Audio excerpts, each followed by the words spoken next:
ಮಧುಗಿರಿ ತಾಲೂಕು ಪಂಚಾಯಿತಿಯಲ್ಲಿ ನಡೆದಿರುವ ಬರೋಬ್ಬರಿ 4.24 ಕೋಟಿ ರೂಪಾಯಿ ಸರ್ಕಾರಿ ಹಣ ದುರುಪಯೋಗ ಪ್ರಕರಣಕ್ಕೆ ಸಂಬಂಧಿಸಿದಂತೆ ದೊಡ್ಡ ತಿರುವು ಸಿಕ್ಕಿದೆ. ಪ್ರಕರಣ ದಾಖಲಾದ 2.5 ತಿಂಗಳ ಬಳಿಕ ತಲೆಮರೆಸಿಕೊಂಡಿದ್ದ ಒಂದು ಆರೋಪಿ ಸೌಮ್ಯ ಹಾಗೂ 2 ಆರೋಪಿ ರಮೇಶ್ ಎಂಬುವವರನ್ನು ಮಧುಗಿರಿ ಪೊಲೀಸರು ಕೊನೆಗೂ ವಶಕ್ಕೆ ಪಡೆಯುವಲ್ಲಿ ಯಶಸ್ವಿಯಾಗಿದ್ದಾರೆ. ನಿವೃತ್ತ ನೌಕರರ ಗಳಿಕೆ ರಜೆ ನಗದೀಕರಣ ಬಿಲ್ಗಳಲ್ಲೇ ಈ ಇಬ್ಬರು ನಕಲಿ ದಾಖಲೆ ಸೃಷ್ಟಿಸಿ ಬಿಗ್ ಫ್ರಾಡ್ ಎಸಗಿರುವುದು ತನಿಖೆಯಲ್ಲಿ ಬಹಿರಂಗವಾಗಿದೆ. ಡಿಜಿಟಲ್ ಸಹಿ ಕದ್ದು 5 ವರ್ಷ ನಿರಂತರ ಲೂಟಿ.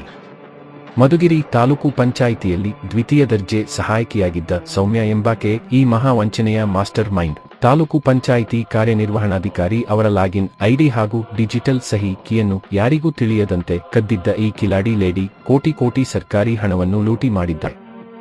ಒಂದಲ್ಲ ಎರಡಲ್ಲ ಬರೋಬ್ಬರಿ 5 ವರ್ಷಗಳ ಕಾಲ, ಅಂದರೆ 2020ರಿಂದ 2025ರವರೆಗೆ ಯಾರ ಕೈಗೂ ಸಿಗದೆ ಅತ್ಯಂತ ವ್ಯವಸ್ಥಿತವಾಗಿ ಈ ಮಹಾ ದೋಖಾ ನಡೆಸಲಾಗಿದೆ.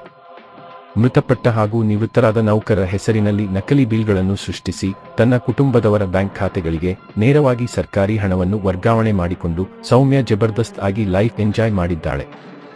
ಇಬ್ಬರು ಇವುಗಳು ಅಮಾನತು, ಖಾಕಿ ವಶದಲ್ಲಿ ಆರೋಪಿಗಳು. ಈ ಕೋಟಿ ಹಗರಣ ಸಾರ್ವಜನಿಕವಾಗಿ ಹೊರಬರುತ್ತಿದ್ದಂತೆ ಮಧುಗಿರಿ ಪೊಲೀಸ್ ಠಾಣೆಯಲ್ಲಿ ದೂರು ದಾಖಲಾಗಿತ್ತು. ಪ್ರಕರಣದ ಗಾಂಭೀರ್ಯತೆಯನ್ನು ಅರಿತ ತುಮಕೂರು ಜಿಲ್ಲಾ ಪಂಚಾಯಿತಿ ಸಿಒ ಬಿ.ವಿ. ಅಶ್ವಿಜಾ ಅವರು ತಕ್ಷಣವೇ ಕಾರ್ಯಪ್ರವೃತ್ತರಾಗಿ ಕರ್ತವ್ಯ ಲೋಪದ ಹಿನ್ನೆಲೆಯಲ್ಲಿ ಪ್ರಸ್ತುತ ಲಕ್ಷ್ಮಣ್ ಹಾಗೂ ನಿವೃತ್ತ ದೊಡ್ಡ ಸಿದ್ದಪ್ಪ ಇಬ್ಬರನ್ನು ಅಮಾನತುಗೊಳಿಸಿ ಆದೇಶ ಹೊರಡಿಸಿದ್ದಾರೆ. ಸದ್ಯ ಪೊಲೀಸರ ವಶದಲ್ಲಿರುವ ಒಂದು ಆರೋಪಿ ಸೌಮ್ಯ ಹಾಗೂ 2 ಆರೋಪಿ ರಮೇಶ್ನನ್ನು ತೀವ್ರ ವಿಚಾರಣೆಗೆ ಒಳಪಡಿಸಲಾಗುತ್ತಿದ್ದು, ಈ ದಂಧೆಯಲ್ಲಿ ಇನ್ನೂ ಯಾರ್ಯಾರು ಭಾಗಿಯಾಗಿದ್ದಾರೆ ಎಂಬ ಅಸಲಿ ಸತ್ಯ ಹೊರಬರಬೇಕಿದೆ. ಮಧುಗಿರಿ ತಾಲೂಕು ಪಂಚಾಯಿತಿಯಲ್ಲಿ ನಡೆದಿರುವ ಬರೋಬ್ಬರಿ 4